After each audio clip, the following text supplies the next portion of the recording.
তুমি আমার কৈতরি, তুমি আমার টুনটুনি, তুমি আমার ময়না পাখি, তুমি আমার সোনা পাখি। ওই যে কয় কলিজা, তার মানে প্র্যাকটিস চলে বাসায়। আর কি ডাকেন ভাবিরে, কি ডাকেন বলেন? জান।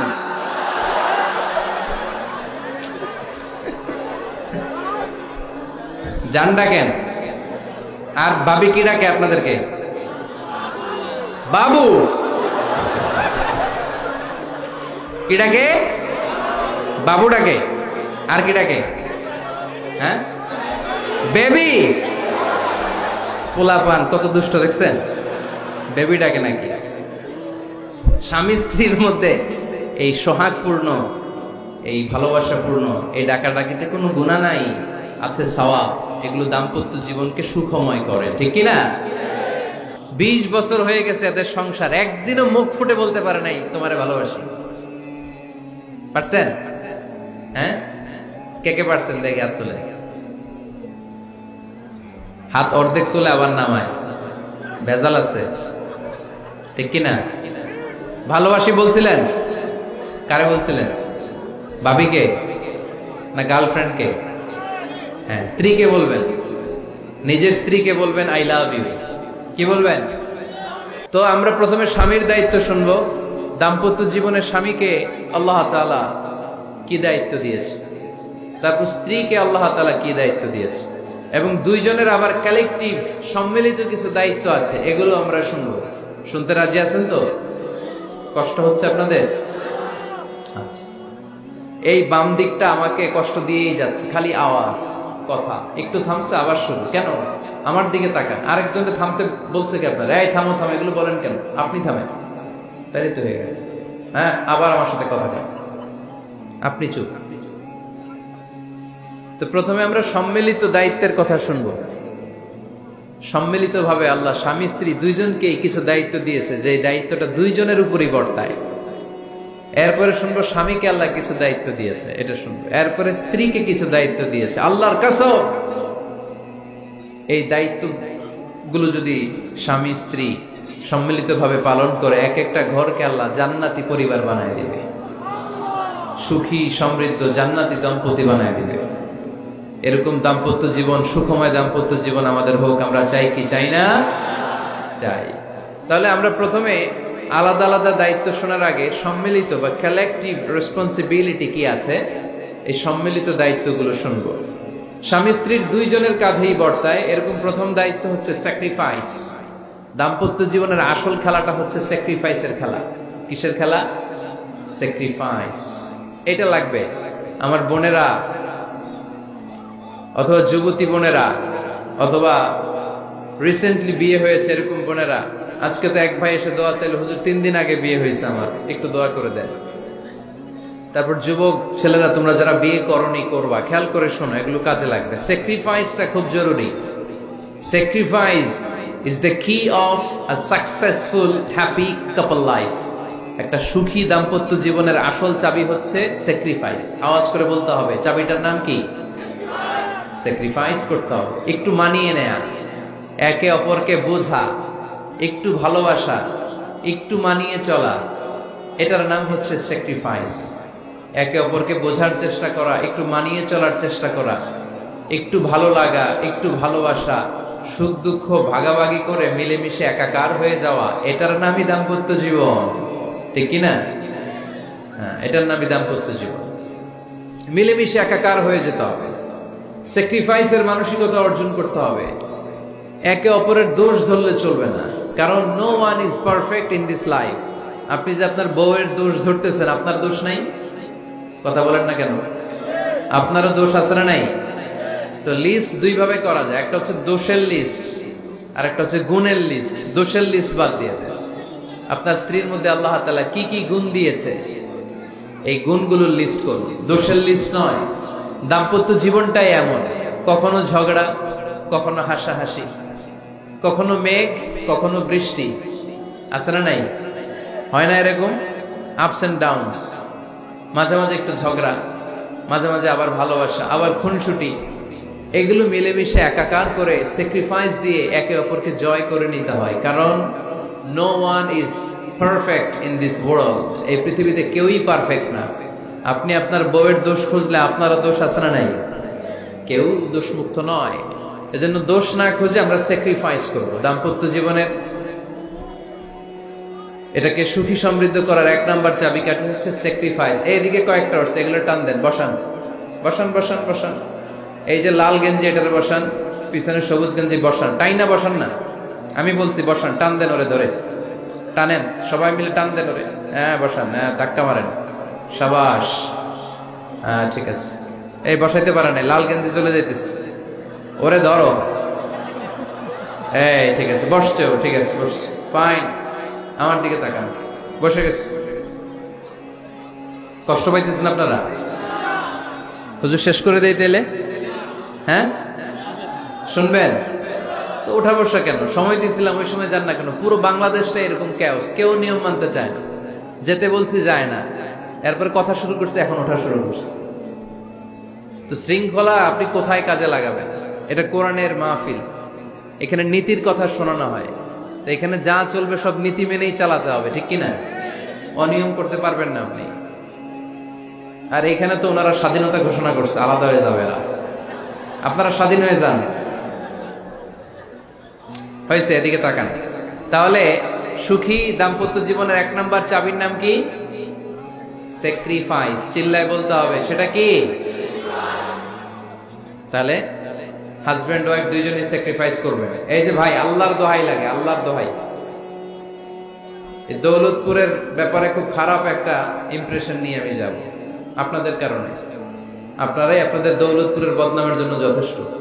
আরেকজনের বসানোর দরকার নেই, নিজেই বসেন, কাউরে ইঙ্গিত করার দরকার নেই, কোথাও লাইট মারার দরকার নাই, লাইট বন্ধ করে নিজেই বসে যান, বসেন।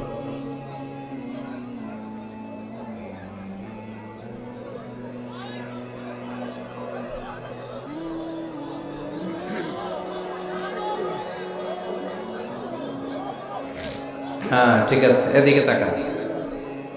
দাম্পত্য জীবনকে সুখী করার 2 নাম্বার কালেকটিভ ফর্মুলা হচ্ছে ঝগড়া করা যাবে না। ঝগড়া আপনারা করেন নাকি ভাবির সাথে? ভাবির সাথে ঝগড়া করেন কে কে? দেখি হাত তোলেন।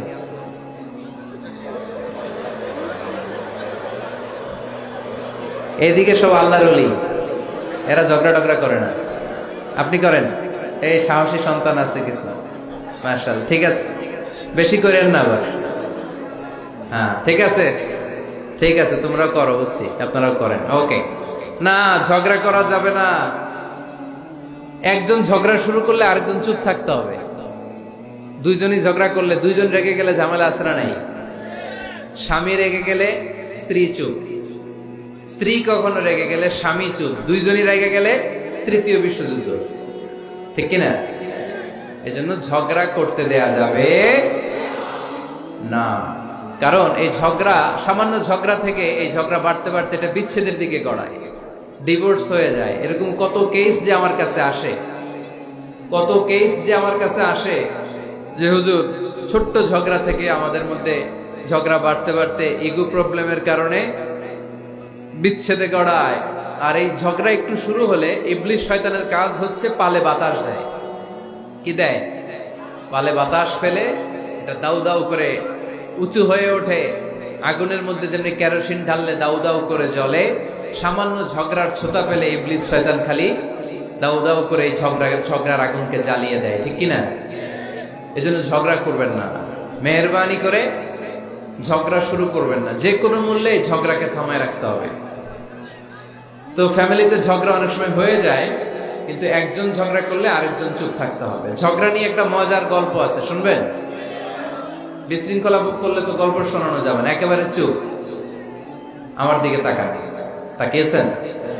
ঝগড়া নিয়ে যে গল্পটা, সেটা হচ্ছে এক স্বামী ওয়াজ শুনে বাড়িতে গেছে রাত 11টায়। তো বাড়ির কাছাকাছি যেতে না যেতে, স্ত্রীর আবার স্বভাব হচ্ছে রাতের খাবারটা স্বামীর সাথে একসাথে খায়, আলাদা খায় না। তো বাড়ির সামনে যেই স্বামী ফোন দিছে ওয়াইফকে, এই শুরু করার আগে দরজাটা খোলো, আমি চলে আসছি। তো ওয়াইফ এসে দরজা খুলে দিচ্ছে। এবার স্বামী ঘরে ঢুকে বলে, শুরু করার আগে রাতের খাবারটা দিয়ে দাও টেবিলে, খেয়ে ফেলি। স্ত্রী বেচারি ডাইনিং টেবিলে খাবার দিয়েছে, হাজবেন্ড বেচারা ওয়াশরুম থেকে ফ্রেশ হয়ে ডাইনিং টেবিলে বসেছে, স্ত্রীও বসেছে। তো খুব বড্ড গরম। হাজবেন্ড বলে শুরু করার আগে ফ্যানটা ছাড়। এইবার তো স্ত্রী বেচারি রেগে মেগে আগুন, কি আসার পর থেকে শুরু করার আগে কি শুরু করার আগে? হাজবেন্ড বলে এই তো শুরু হয়ে গেল। মানে কি? ঝগড়া। মানে কি? ঝগড়া। প্রিয় ভাইয়েরা, ঝগড়া করবেন না।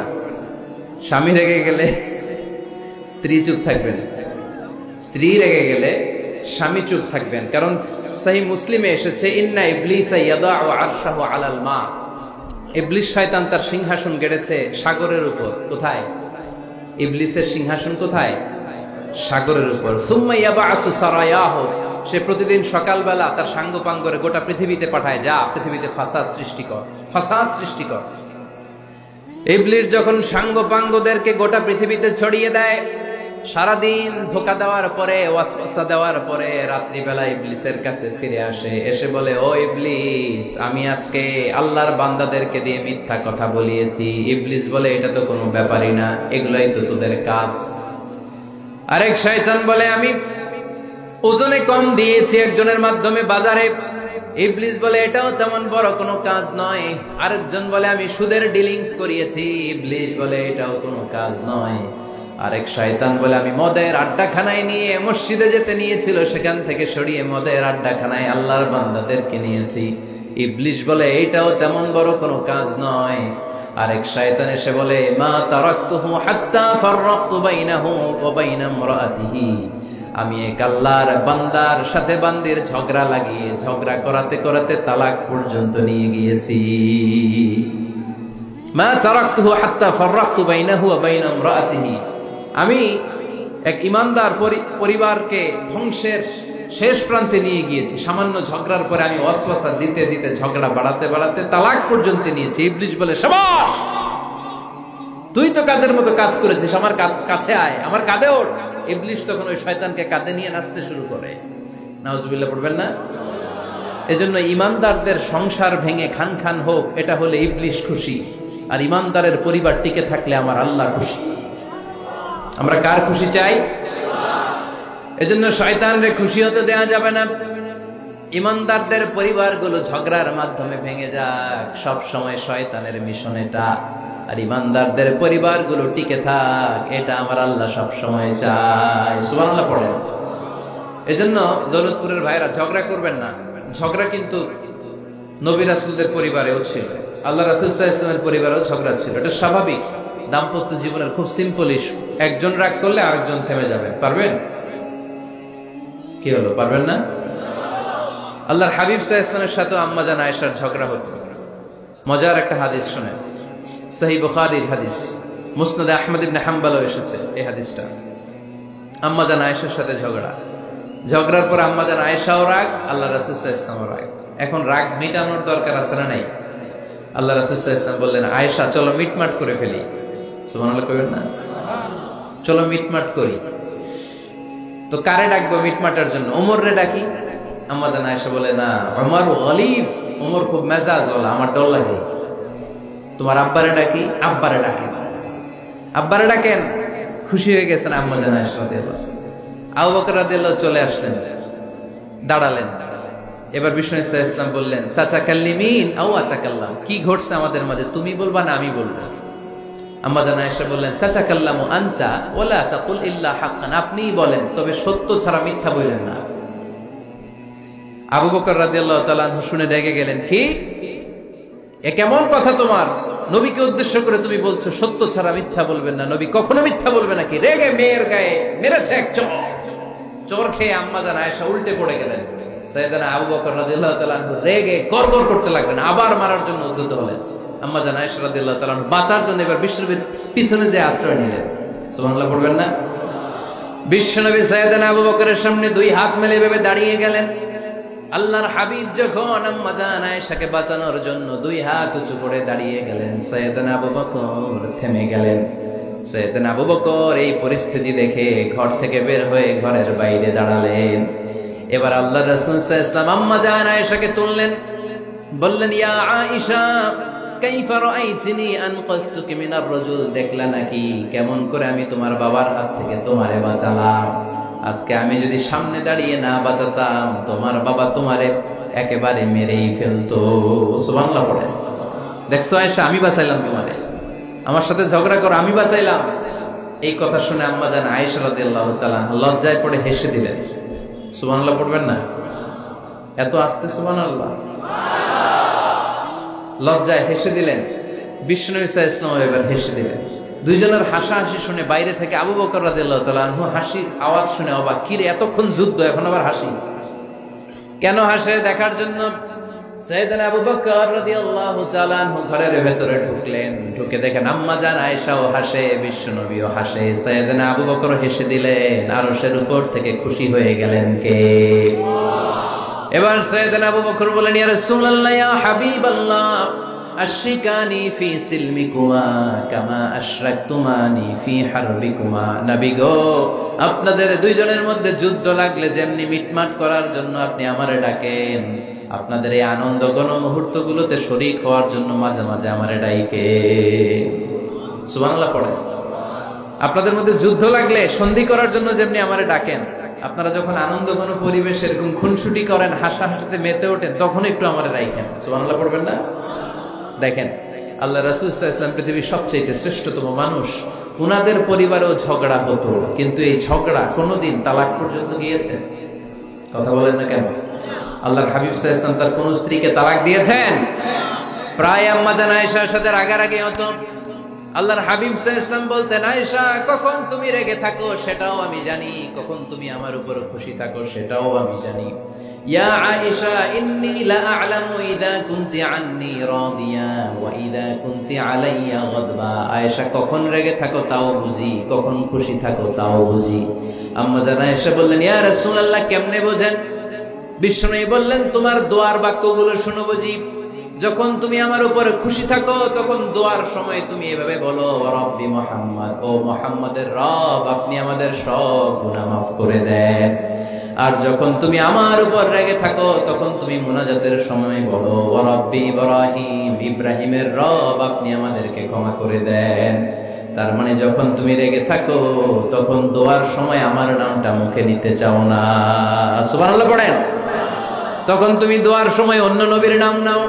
আম্মা জান আয়েশা বললেন ইয়া রাসূলুল্লাহ মা আহাজুরু ইল্লা ইসমাক, আমি তো শুধু নামটাই সরাই, আমার মুখ থেকে কেবল আপনার নামটাই সরায় রাখি, আমার হৃদয় থেকে কখনো আপনারে সরাতে পারি না।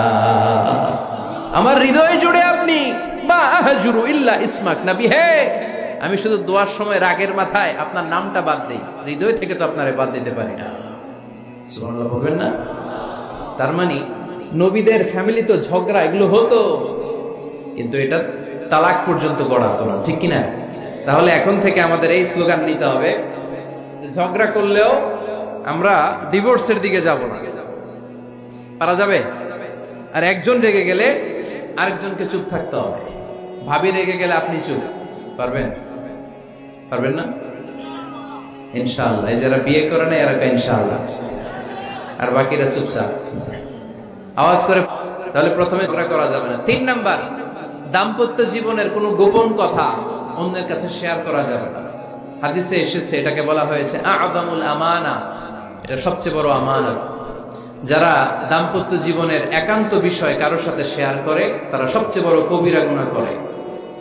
আশরারুন নাস বলেছেন বিশ্বনবী এদেরকে, সবচেয়ে নিকৃষ্ট মানুষ।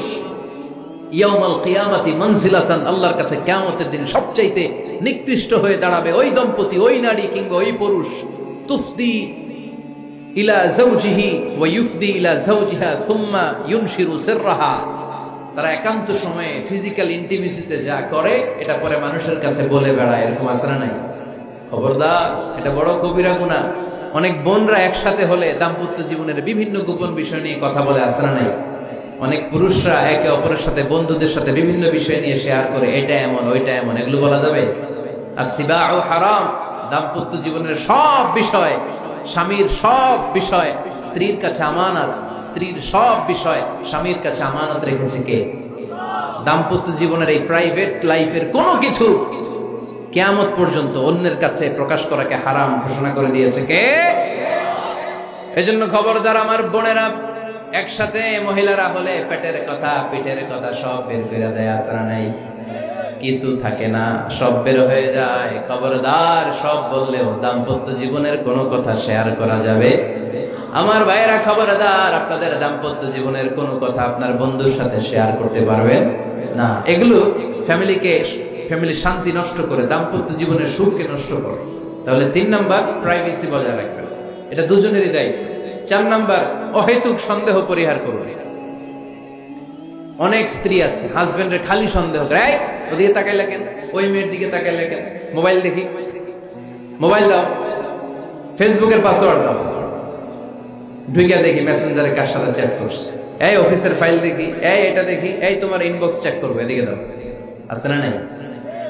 এই সন্দেহ ঘরটারে জাহান্নামের টুকরো বানিয়ে ছেড়েছে। অহেতুক সন্দেহ করবেন না। আবার ভাইরা ভাবিদেরকে অহেতুক সন্দেহ করবেন, এই ওদিকে গেলা কেন, ওদিকে তাকাইলা কেন, এটা করলা কেন, ওইটা করলা কেন, দেখি তোমার মোবাইল, তোমার মোবাইলের গ্যালারি দেখি, লক করে রাখছো কেন, লক খোলো, আছে না নাই? অহেতুক সন্দেহ ফ্যামিলিটারে জাহান্নামের টুকরা বানিয়ে দেয়। হ্যাঁ, ভ্যালিড কোনো অপরাধ যদি স্বামী করে ফেলে, ভ্যালিড কোনো অপরাধ যদি স্ত্রী করে ফেলে, পরকীয়ার কোনো বিষয় যদি প্রমাণিত হয়, বসেন, কনসাল্ট করেন, একে অপরের সাথে কথা বলেন, জিজ্ঞেস করেন। কিন্তু অহেতুক, আমি অনেক ফ্যামিলি এরকম দেখেছি, আমার কিছু বন্ধুকেও আমি দেখেছি যে এদের অবস্থা খুব খারাপ, খালি সন্দেহ করে, আছে না নাই? এই সন্দেহের রোগটা বড় রোগ, এই রোগ থেকে বেরিয়ে আসতে হবে, অহেতুক সন্দেহ করা যাবে না। 5 নাম্বার, হাজব্যান্ড ওয়াইফের দায়িত্ব হচ্ছে একে অপরের সহযোগী হতে হবে, সহকর্মী। আল্লাহর জান্নাত পাওয়ার ক্ষেত্রে একে অপরের সহযোগী। আপনি একা জান্নাতে যাবেন, ভাবি জাহান্নামে, এটা আপনি চান? জি না, আওয়াজ নাই আমগো গলায়, আপনি এটা চান? ভাবি একা জান্নাতে যাবে, আপনি যাবেন না, এটা ভাবি চায়? চায় না। তাহলে গেলে একসাথেই যান না, একসাথেই যান, একসাথেই যাবেন, আলাদা না। এজন্য আল্লাহর আনুগত্যে, আল্লাহর ইবাদতে, দাম্পত্য জীবনে একে অপরের সহযোগী হতে হবে। স্বামী ভুল করলে স্ত্রী সুন্দর করে শুধরে দিবে, স্ত্রী ভুল করলে স্বামী শুধরে দিবে। ফজরের সময় স্ত্রী হাজবেন্ডকে ডেকে দিবে, উঠতে না চাইলে ঠান্ডা পানির ছিটা দিবে। কারণ জান্নাতে একা যাওয়া যাবে না, গেলে দুইজনই যাবে, কথা কয় না? দুইজনেই জান্নাতে যাওয়ার দরকার আছে না নাই? যত বেশি আপনারা আল্লাহর আনুগত্যে আগাতে পারবেন, তত আপনাদের মহাব্বত বাড়াই দিবে কে? এই যে হাজবেন্ড ওয়াইফের ভালোবাসাটাকে বলে লাভ পিরামিড। কি pyramid? Love pyramid, like triangle, ত্রিভুজ আকৃতির। হাজবেন্ড ওয়াইফের ভালোবাসাটা ত্রিভুজ আকৃতির। The closer the couple comes to Allah, the closer they comes to each আদার।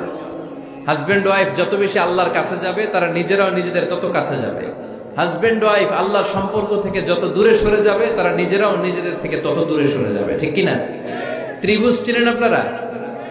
হ্যাঁ, এই জিওয় কয়েকজন জিওয়, আপনারা ত্রিভুজ চিনেন না? চিনি, জিওয়, ঠিক আছে। ত্রিভুজের কয় কোণা? হ্যাঁ, 3 কোণা। এই যে এরকম লাভ পিরামিড, 3 কোণা। এই উপরের কোণায় আল্লাহর অবস্থান, আর এই কোণায় স্বামী, এই কোণায় স্ত্রী। তো তারা আল্লাহর দিকে যত যাবে, নিজেরাও তত কাছে যাবে। আর তারা আল্লাহর সম্পর্ক থেকে যত দূরে চলে যাবে, নিজেদের মধ্যে দূরত্ব বাড়তে থাকবে, ঠিক কিনা? পিরামিডটা বুঝতে পারছেন? ত্রিভুজ আকৃতির সম্পর্কটা লাভ পিরামিড এরকম, 3 কোণা। উপরের কোণায় থাকে আল্লাহ, এদিকে স্বামী, এদিকে স্ত্রী। তারা যদি আল্লাহর কাছে উভয়ে যেতে চায়, উভয়ে কাছাকাছি আসতেছে না? কথা বলেন না কেন? আর আল্লাহর আনুগত্য ইবাদত থেকে দুইজন যদি দূরে সরে যায়, তাহলে দুজনের দূরত্ব বাড়িয়ে দেয় কে? এজন্য স্বামী হবে স্ত্রীর সহযোগী, সহকর্মী। নামাজের সময় একে অপরকে ডেকে দিবেন, মোবাইলে অ্যালার্ম দিয়ে রাখবেন। স্বামী স্ত্রীরে ডাকেন, স্ত্রী স্বামীরে ডাকেন। স্বামী স্ত্রীকে কোরআন তেলাওয়াত শোনাবেন, স্ত্রী স্বামীরে কোরআন তেলাওয়াত শোনাবেন। ফ্যামিলিটারে জান্নাতি ফ্যামিলি বানায় দিবে কে? তাহলে এই 5টার দায়িত্ব কালেকটিভ রেসপন্সিবিলিটি, স্বামীর উপরও বর্তায়, স্ত্রীর উপরও বর্তায়। এগুলো মেনে চললে দাম্পত্য জীবন সুখকর করে দিবে কে? মনোযোগ আছে? কষ্ট হচ্ছে? এবার আমরা হাজবেন্ডের দায়িত্ব শুনি। হাজবেন্ডের প্রথম দায়িত্ব হচ্ছে, হাজবেন্ড হচ্ছে caretaker of the family, incharge, protector. আর রিজালু কাওয়ামুনা আলান নিসা। আল্লাহ বললেন স্বামী হলো তার স্ত্রীর ইনচার্জ, প্রোটেক্টর, স্ত্রীকে সুরক্ষা দিবে, স্ত্রীকে টেক কেয়ার করবে, স্ত্রীর দায়িত্বে থাকবে। এই দাম্পত্য জীবনের দুইজনের সংসারকে, সংসারের মধ্যে স্বামীকে দায়িত্বশীল বানিয়েছে কে? পুরুষ দায়িত্বশীল। পুরুষ কখনো নারীর ক্ষতি করে না, সুপুরুষ নারীর ক্ষতি করে না, ঠিক কিনা? গোটা পুরুষ সমাজ নারী সমাজের সুরক্ষা দিবে। যেগুলো নারীকে একান্তে পেলে রেপ করে, যে ঢাকা বিশ্ববিদ্যালয়ে একটা রেপের ঘটনা ঘটছে না, যে এই বেয়াদবটা এই কাজ করেছে, এটা কি পুরুষ না কুপুরুষ? এটা কি সুপুরুষ না কুপুরুষ?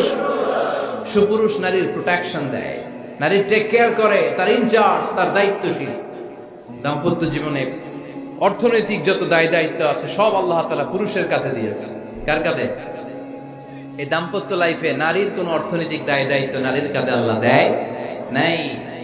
এজন্য সব অর্থনৈতিক দায়িত্ব পুরুষের ঘাড়ে।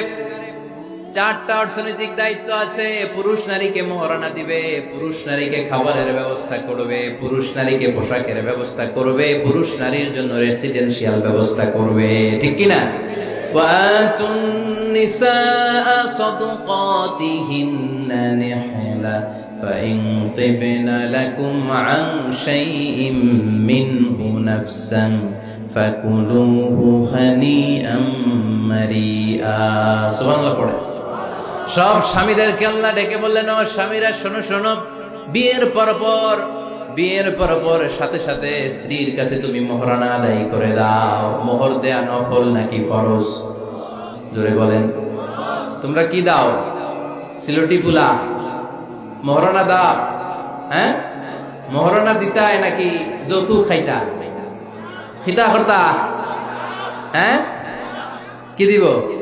মোহরানা দিব। মোহরানা দেয়াকে ফরজ করেছে কে? আল্লাহ। তো মোহর দিতে টাকা লাগে না? এই টাকার দায়িত্ব পুরুষের ঘাড়ে দিছে কে? 2 নাম্বার দায়িত্ব, আলাল মাউলুদি লাহু রিজকুহুন্না ওয়া কিসওয়াতুহুন্না বিল মা'রুফ। স্বামী স্ত্রীর জন্য খাদ্যের ব্যবস্থা করবে, পোশাকের ব্যবস্থা করবে। 3 নাম্বার, ওয়াসকিনুহুন্না মিন হাইসু সাকানতুম মিন ওয়াজদিকুম। নিজের সামর্থ্যের মধ্যে থেকে স্ত্রীর জন্য রেসিডেন্সিয়াল একটা এরিয়ার ব্যবস্থা করে দিবে। সুবহানাল্লাহ। তাহলে অর্থনৈতিক দায়িত্বের মধ্যে 4টা: মোহরানা দেয়া, মিলস খাবারের ব্যবস্থা করা, মানে ফুডিং এন্ড ক্লোথিং, পোশাকের ব্যবস্থা করা, সর্বশেষ রেসিডেন্সিয়াল ব্যবস্থা করা। এই যে অর্থনৈতিক সব দায়িত্ব, খরচ যেখানেই আছে সব দায়িত্বগুলো পুরুষের কাঁধে দিল কে? চিল্লায় বলেন কে? খরচের সবকিছু আল্লাহ তাআলা পুরুষের কাঁধে দিয়েছে। এটা হচ্ছে পুরুষের ফিনান্সিয়াল দায়িত্ব। এবার দাম্পত্য জীবনে পুরুষের নন ফিনান্সিয়াল কিছু দায়িত্ব আল্লাহ তাআলা দিয়েছেন, এগুলো আমরা শুনব। এদিকে ওঠাওটি করলেন কে কে দেখি? আটকান, এদেরকে আটকান, ধরেন ধরেন, এদেরকে ধরেন। হ্যাঁ, কি হয়েছে? শেষ করে দিব তো? খিতা হইতা? হ্যাঁ, জোরে মাতো। চলবে চলবে? হ্যাঁ, তাকবীর পড়েন তো দেখি, যারা চলবে বলতেছেন লিল্লাহি তাকবীর।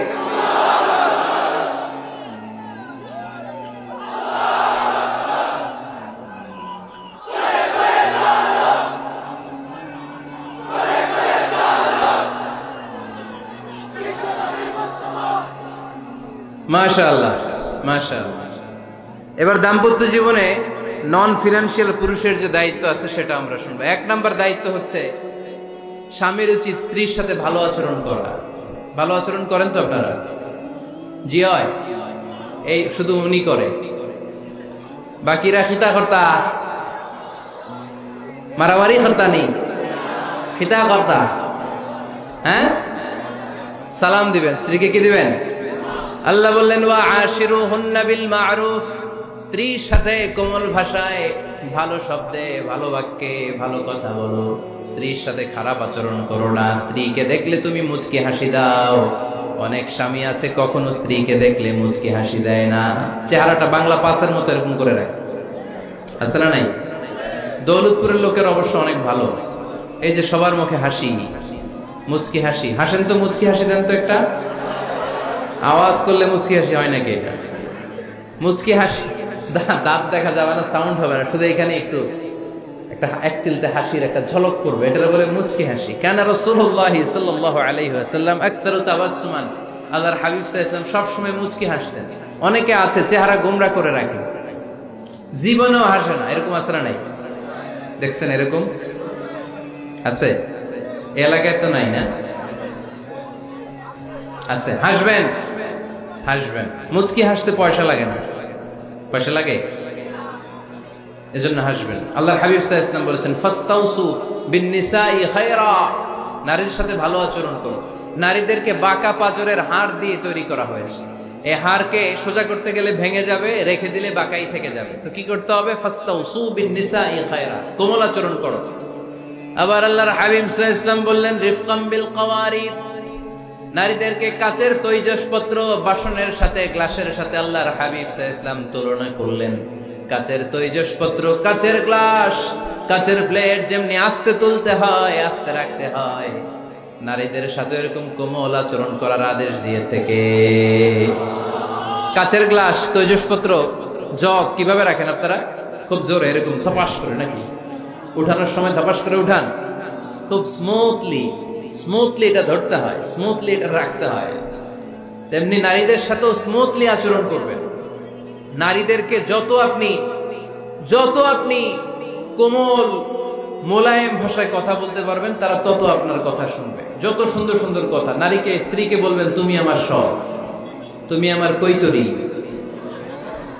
তুমি আমার টুনটুনি, তুমি আমার ময়না পাখি, তুমি আমার সোনা পাখি। ওই যে কয় কলিজা, তার মানে প্র্যাকটিস চলে বাসায়। আর কি ডাকেন? ভাবিরে কি ডাকেন বলেন? জান।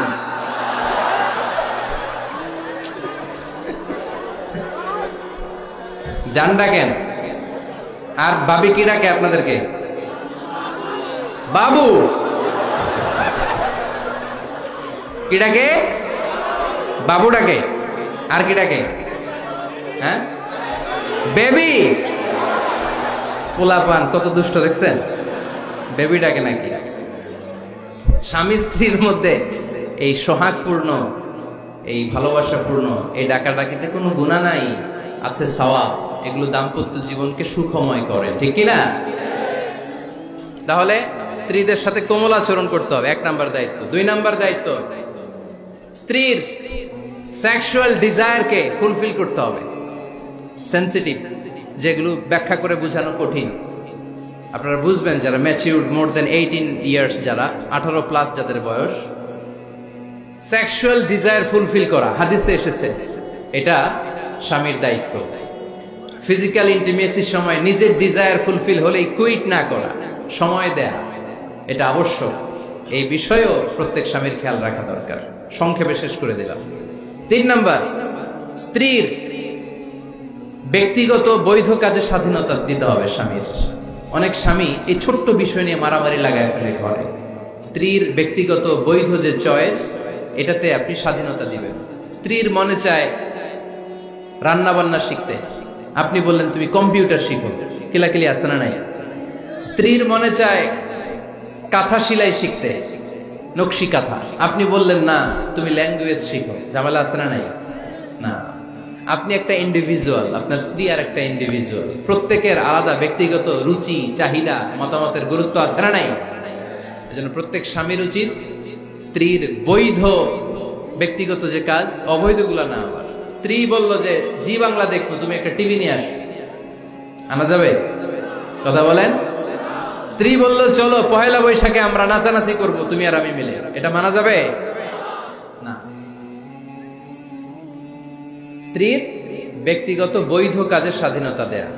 আম্মা জান আয়েশা রাদিয়াল্লাহু তাআলা আনহা বলেন, ওয়া কানা লি সাওয়াহিবু ইয়ালআবনা মাই, বুখারীর বর্ণনা।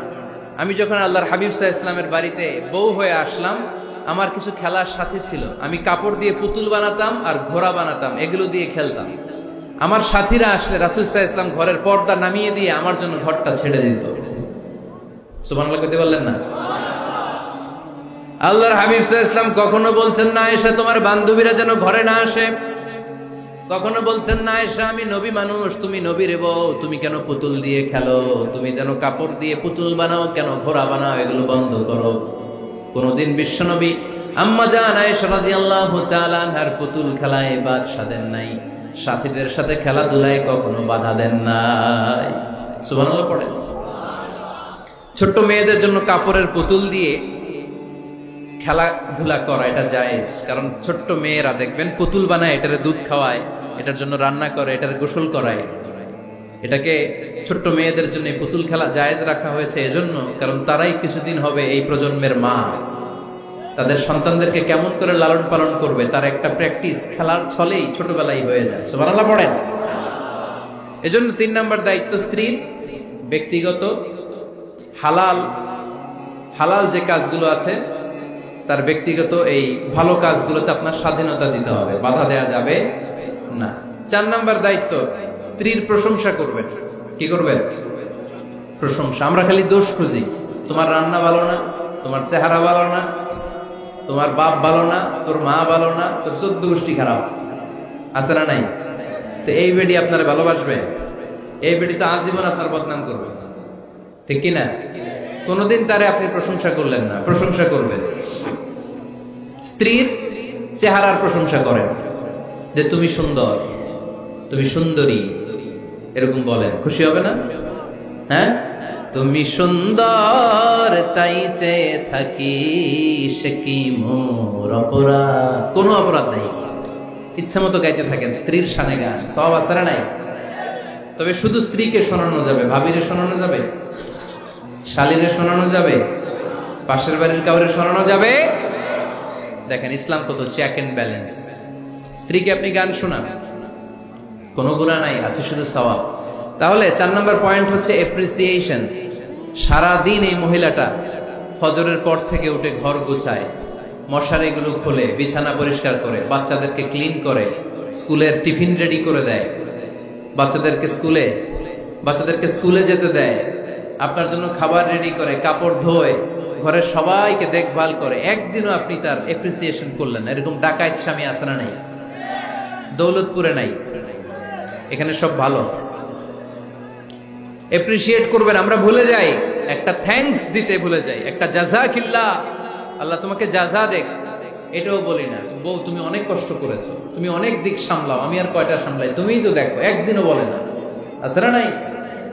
তার রান্নার প্রশংসা করবেন, তার কাজের প্রশংসা করবেন, তার চেহারার প্রশংসা করবেন। এদিকে তাকান, বলবেন তুমি সুন্দরী, তুমি অনন্যা, তুমি সুস্নিগ্ধা, তুমি প্রিয়ম্বদা, তুমি সুহাসিনী, তুমি সুকেশিনী, তুমি সুভাষিনী, তুমি অসূর্যম পোষ্যা, মেঘ কালো কেশ, কাজল কালো চুল, হরিণের মতো ডাগর ডাগর দুটি তোমার চোখ। আহা হা, যে পোলাপান খুশি হয়ে গেছে। আহা হা, ওরা মুখস্থ রাখতেছে, বলবে এগুলা, বিয়ে করে নাই কিন্তু এখনো। তো জায়গা মতো বলবা, গার্লফ্রেন্ডে বলো না। আবার কাকে বলবা? স্ত্রীকে। কাকে? স্ত্রীকে। পারা যাবে না? একটু এপ্রিসিয়েশন দেওয়া যাবে না ওনাদেরকে? একটু প্রশংসা করবেন। প্রশংসা পেলে নারীরা বড্ড খুশি হয়। যদি আপনি বলেন যে তোমার রান্নাটা আজকে অসাধারণ হয়েছে, দেখবেন আরেক বাটি আইনা দিতেছে, খাইতে পারতেছে না, এরপরে পাতে তুলে দেয়, আরেকটু খাও, আরে খাও না, আছে না নাই? ওই যে প্রশংসা করছেন, খুশি হয়ে গেছে তো। আপনি 10,000 টাকার বান্ডিল দিয়ে আপনার বউকে যত খুশি করতে না পারবেন, রান্না মজা হয়েছে এইটা বলে আপনি অনেক বেশি খুশি করতে পারবেন। আল্লাহর হাবিব সাল্লাল্লাহু আলাইহি ওয়াসাল্লাম কখনো স্ত্রীদের রান্নার বদনাম করে নাই। সুবহানাল্লাহ পড়বেন না? আওয়াজ করে পড়েন সুবহানাল্লাহ। আজ থেকে স্ত্রীর সৌন্দর্যের প্রশংসা করবেন, কাজের প্রশংসা করবেন, রান্নার প্রশংসা করবেন, এপ্রিসিয়েশন দিবেন। পারবেন তো? রান্নার প্রশংসা নিয়ে মজার একটা গল্প আছে, শুনতে চান? তো উঠতে শুরু করলেন যে, হ্যাঁ, এখন আর কে কারে ধরবে? অনেকে উঠে গেছে। 2টার দিকে যারা বসা, প্রায় আমার মাহফিল গুলাতে এই সমস্যা হয়। গাইবান্ধাতে আমি গেলাম, জিজ্ঞেস করলাম কখন আসছেন? কয় ফজর পরে আসছেন। তো ফজর পরে আসছেন, এত আগে আসছেন কেন? কয় জায়গা পাবো না, এই জন্য। লক্ষ লক্ষ মানুষ, কে কাকে নিয়ন্ত্রণ করবে? লক্ষ লক্ষ মানুষ। আমার জীবনে এত বড় প্যান্ডেল আমি কথা বলি নাই। এরা সকাল থেকে বসে আছে, পেশাব আটকে রাখছে, এটা ক্ষতিকর না? এরা আজহারিকে দেখার পরে এত ওঠা আরম্ভ করছে। দেখাইছি, কয় দেখা গেছি হুজুর, এরপরে চলে যাচ্ছে। তা আপনাদের কি অবস্থা এরকম? হ্যাঁ, আচ্ছা ঠিক আছে। তো রান্নার প্রশংসা নিয়ে যে মজার গল্পটা আপনাদের শোনাতে চাই, এদিকে তাকান, মনোযোগী হন। আমার ওয়াজ শুনে এক লোক মনে মনে নিয়ত করছে যে আইরে, জীবনে তো রান্নার প্রশংসা করলাম না, আজকে রান্নার প্রশংসা করব। তো মাহফিল শেষে বাসায় গেছে, স্ত্রী তাকে খাবার দিয়েছে, স্বামী খাবার খায় আর মিটি মিটি হাসে। স্ত্রী বলে, এই মাহফিল শুনে আসছো, রাত বাজে 12টা, খাচ্ছ ভালো কথা, হাসো কেন? তো স্বামী বলে, হাসি এর কারণ হচ্ছে তোমার রান্নাটা আজকে এত মজা হয়েছে না জীবনে, আজকে বাড়ায় বাড়ায় কইতেছে তো, জীবনে এত মজার রান্না খাই নাই। রান্না মজা হয়েছে শুই না স্ত্রী তো রেগে গেছে, কি গত 10 বছর ধরে তোমারে রান্না করে খাওয়াই, একদিনও রান্নার প্রশংসা করলা না, আর আজকে পাশের ঘরের ভাবি একটু গরুর গোশতের তরকারি পাঠাইছিল বাটিতে করে, পাশের ঘরের ভাবি একটু আমাদের বাড়িতে তরকারি পাঠাইছিল, তো ওই তরকারি দিয়েই তোমাকে খাবার দিছি, আজকে রান্না টান্না আমি করি নাই। তো ওই বেটির রান্না তোমার এত ভালো লাগছে, এই 10 বছরে একদিনও কইলা না, আজকে এটা কইলা, খাও খাও, তোমার মজার খাওয়া, আর রান্ধুম না। তো প্রশংসা করলে বুঝে শুনে করবেন, একটু এনশিওর হবেন যে রান্নাটা করছিল কে, তা না হইলে কিন্তু ঘরে চুলায় আগুন জ্বলবে না, টানার রোজা রাখা লাগবে, ঠিক কিনা? তো 4 নাম্বার গেল এপ্রিসিয়েশন, একটু এপ্রিসিয়েশন দিবেন। আল্লাহর হাবিব সব সময় স্ত্রীদের প্রশংসা করতেন। সেই বুখারীর বর্ণনা, আল্লাহর হাবিব বলেন, ইন্না ফাদলা আয়েশা আলান নিসা কাফাদলি সারিদ আলা সাইরিত তাআম। আরব ভূখণ্ডের মধ্যে সব খাবারের উপরে সারিদ খাবার যেমনি সেরা, দুনিয়ার সব নারীদের মধ্যে আমার আয়েশা তেমনি সেরা। সারিদ একটা খাবার আছে। আমি যখন মিশরে পড়তাম আল আজহার ইউনিভার্সিটিতে, আমাদের ইউনিভার্সিটিতে সরকারের পক্ষ থেকে সরকারিভাবে খাবার দেয়া হতো। আমাদের খাবারের খরচ বহন করতেন ওমানের সুলতান কাবুস। এই গত 3-4 দিন আগে ইন্তেকাল করেছেন, নাম শুনছেন আপনারা? প্রায় 40 বছরেরও বেশি মনে হয়, 45 বছর বা 50 বছরের লম্বা সময় উনি ওমানের প্রেসিডেন্ট ছিলেন। উনি আমাদের খাবারের খরচটা বহন করতেন। কিছুদিন আগে ইন্তেকাল করেছেন। আমরা ওনার জন্য দোয়া করি, আল্লাহ তাআলা এই সুলতান কাবুসের জীবনের গুনাহগুলো মাফ করে দিক, ওনার সমস্ত খেদমত আল্লাহ কবুল করে নিক।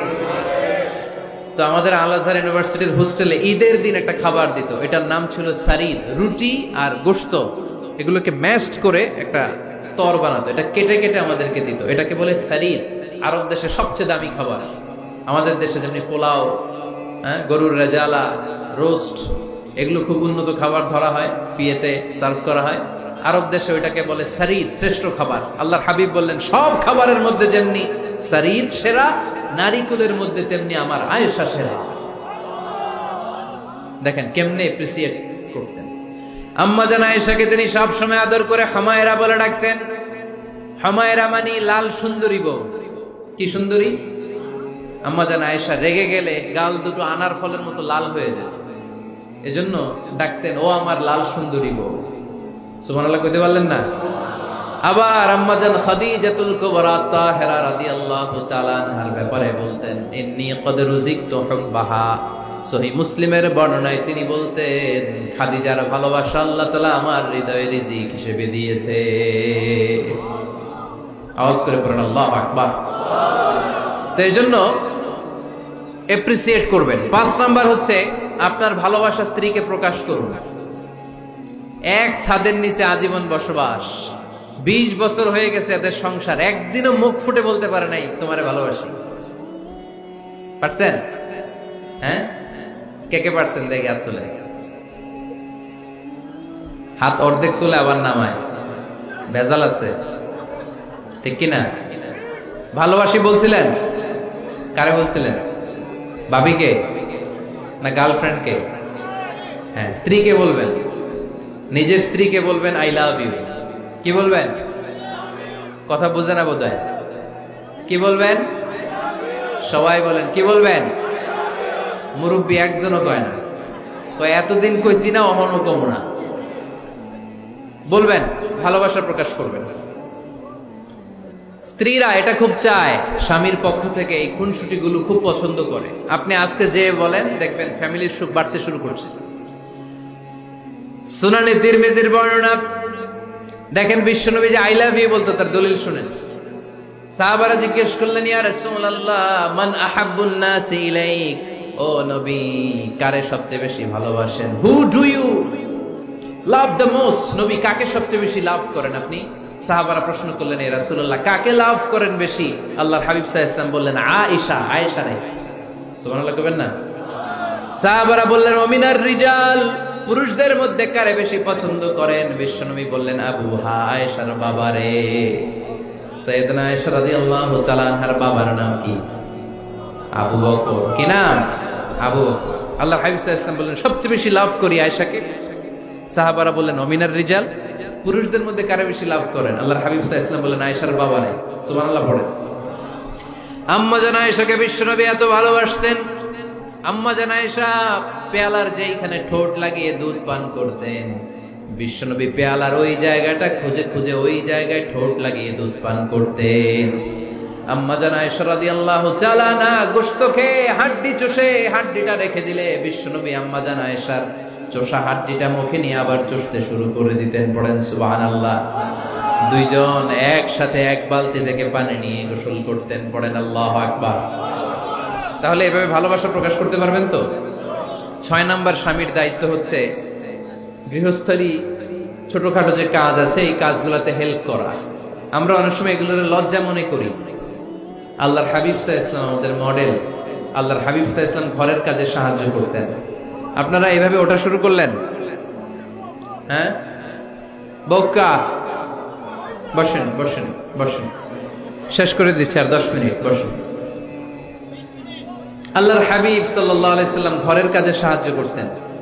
আপনারা ঘরের কাজে সাহায্য করেন তো? আম্মা জান আয়েশা বলেন, বিশ্বনবী নিজ হাতে জুতা সেলাই করেছেন, নিজ হাতে জামা সেলাই করেছেন। মুসনাদে আহমদ ইবনে হাম্বলের বর্ণনা, আল্লাহর রাসূল সাল্লাল্লাহু আলাইহি ওয়াসাল্লাম দুধ খেতে মন চাইলে নিজ হাতে ছাগলের দুধ দহন করেছেন। সুবহানাল্লাহ। নিজে আটার খামির বানাতেন, আম্মা জান আয়েশা চুলায় সেকা দিতেন। আবার আম্মা জান আয়েশা রাদিয়াল্লাহু তাআলা আনহা আটার খামির বানাতেন, বিশ্বনবী এটা চুলায় সেকা দিতেন। সুবহানাল্লাহ পড়ে। দুধ খেতে চাইলে নিজ হাতে বিশ্বনবী ছাগির ওলান থেকে দুধ দহন করে আম্মা জান আয়েশার কাছে এনে দিয়ে দিতেন। সুবহানাল্লাহ পড়ে। তাহলে ঘরের কাজে সহায়তা করবেন, ঘরের কাজে সহায়তা। 7 নাম্বার, হালাল এন্টারটেইনমেন্ট, হালাল বিনোদন। এটা ইসলাম জায়েজ রেখেছে। অনেকে আমরা বিনোদনটাকে হারাম মনে করি, এরকম আছে না নেই? হ্যাঁ, বিনোদন 2 ধরনের, একটা হারাম এন্টারটেইনমেন্ট আর একটা হচ্ছে হালাল এন্টারটেইনমেন্ট। আম্মা জান আয়েশা রাদিয়াল্লাহু তাআলা আনহাকে নিয়ে মরুভূমিতে দৌড়াদৌড়ি করতেন। ভাবির সাথে দৌড়াদৌড়ি করছেন কারা কারা? দেখি হাত তোলেন। হ্যাঁ, দৌড়াদৌড়ি করছেন কোথায়? যৌতুকের লাগে হেতেরে দৌড়াইছেন? এতি বাসাল্লাই দিছে দৌড়, এই দৌড়াদৌড়ি না। আম্মা জান আয়েশা রাদিয়াল্লাহু তাআলা আনহার সাথে বিশ্বনবী মরুভূমিতে দৌড়াদৌড়ি করেছেন। বলেছেন, আয়েশা দেখো কে কার আগে ওই খেজুর বাগান ধরতে পারে, তুমি আগে না আমি আগে? একবার বিশ্বনবী জিতলেন, তার 7 বছর পরে প্রথমে আম্মা জান আয়েশা রাদিয়াল্লাহু তাআলা আনহা ওই দৌড়ে জিতলেন। তার 7 বছর পরে বিশ্বনবী জিতে আম্মা জান আয়েশাকে হারায় দিলেন। পড়েন সুবহানাল্লাহ। ঈদের দিন আম্মা জান আয়েশাকে হাবাসী সাহাবাদের তীর আর বল্লম দিয়ে যে খেলা চলতে, এই খেলা দেখাতেন। সুবহানাল্লাহ পড়েন। বিশ্বনবী খেলা দেখাতেন আম্মা জান আয়েশাকে। এই হচ্ছে স্বামীর দায়িত্ব। হালাল এন্টারটেইনমেন্ট আপনি করতে পারবেন। বসেন, দোয়া করে দিচ্ছি, বসেন। বুঝতে পারছেন অনেক আগে আসছেন আপনারা। বসেন, বসে যান, এখনই দোয়া হচ্ছে। বসেন বসেন বসেন বসেন, এখনই দোয়া করব। বসে যান, বসে যান। বউকা মাদ্রাসার বিল্ডিং এর কন্ট্রাক্টরের জন্য দোয়া চেয়েছেন, আমরা দোয়া করি আল্লাহ কবুল করুক। আমার ছেলে মেয়ের বিয়ের বয়স হয়ে গেল, পরিবারে বিয়ের কথা বলতে পারি না, লজ্জায়। আহারে কি কষ্ট। মনে করি পরে করে, এটা বললে তারা বলবে এখনো বয়স হয় নাই বিয়ের, পরিবার থেকে বিয়ের কথা চিন্তা করে না। এ ব্যাপারে কিছু বলুন। কিছু বললাম? এই সমস্যা পুরো বাংলাদেশের। ছেলে মেয়েদেরকে সময় মতো বিয়ে দেয় না। ইউটিউবে এই নিয়ে আমার কথাবার্তা পাবেন, শুনে নিয়ে। ছেলের বাবা মেয়ের বাবাদেরকে বলি, ছেলে মেয়েরা উপযুক্ত হলে বিয়ে দিয়ে দেন। বিয়ে না দিলে যৌবনের তাড়নায় যত পাপ করবে, এই পাপগুলো মা বাবার কাঁধেও আছড়া নাই। আচ্ছা, 8 নাম্বার স্বামীর দায়িত্ব হচ্ছে, স্বামীর দায়িত্ব বলেই এখন দোয়া। স্ত্রীর মতামতের গুরুত্ব দিবেন। অনেক স্বামী আছে বাজার করতে গেলে নিজের যেটা মন চায় ওইটাই কিনে, আছড়া নাই। নিজে গরু খাবে, খাসি খাবে, খালি ওইটাই কিনে। আপনার বউ হয়তো পছন্দ করে আচার, পছন্দ করে জলপাই, আমড়া, এগুলো আনে না, আছড়া নাই। খোঁজ খবর নেবেন। অনেকে ফ্ল্যাট কিনতে মনে চায়, হুট করে কিনে ফেলে না। ভাবিরে জিজ্ঞেস করবেন কোন দিকে কিনলে ভালো হয়, ওয়াশরুমটা কোন দিকে দিতে হবে, কিচেনটা কোন দিকে দিলে সুবিধা, জানালাগুলো কোথায় দিলে সুবিধা, এগুলো সব ডিসাইড করে নেবেন। এই কারণেই দাম্পত্য জীবনে সুখ নেই। 9 নাম্বার, একসাথে সময় কাটাবেন। 6 মাসের বেশি কোন লোক তার স্ত্রীর অনুমতি ছাড়া বাইরে যে প্রবাস জীবন কাটাতে পারবে না। এদেশের অনেক লোক প্রবাসে সময় কাটায়। 6 মাসের বেশি স্ত্রীকে রেখে দিয়ে কোনো হাজবেন্ড বিদেশে থাকতে পারবে না। সিলেটিরা লন্ডনে থাকে, 6 মাস পরেই আসতে হবে, ঠিক কিনা? সর্বশেষ কথা হচ্ছে, স্ত্রীর জন্য দোয়া করবেন। স্বামীর পক্ষ থেকে স্ত্রীর জন্য দোয়া, এটার গুরুত্ব আছে না নাই? বিশ্বনবী তার স্ত্রীর জন্য দোয়া করতেন। স্ত্রীর জন্য দোয়া করবেন, রব্বানা হাব লানা মিন আজওয়াজিনা ওয়া যুররিয়াতিনা কুররাতা আ'য়ুন ওয়াজআলনা লিল মুত্তাকিনা ইমামা। ও আল্লাহ, আমার স্ত্রীদেরকে, আমার সন্তানদেরকে আমার চক্ষু শীতলকারী বানিয়ে দেন। পড়েন আমিন। আল্লাহ আমার স্ত্রীকে এমন বানান, স্ত্রীকে দেখলেই যেন আমার হৃদয়টা প্রশান্ত হয়, আমার চোখ যেন জুড়িয়ে যায়। এই 10টা দায়িত্ব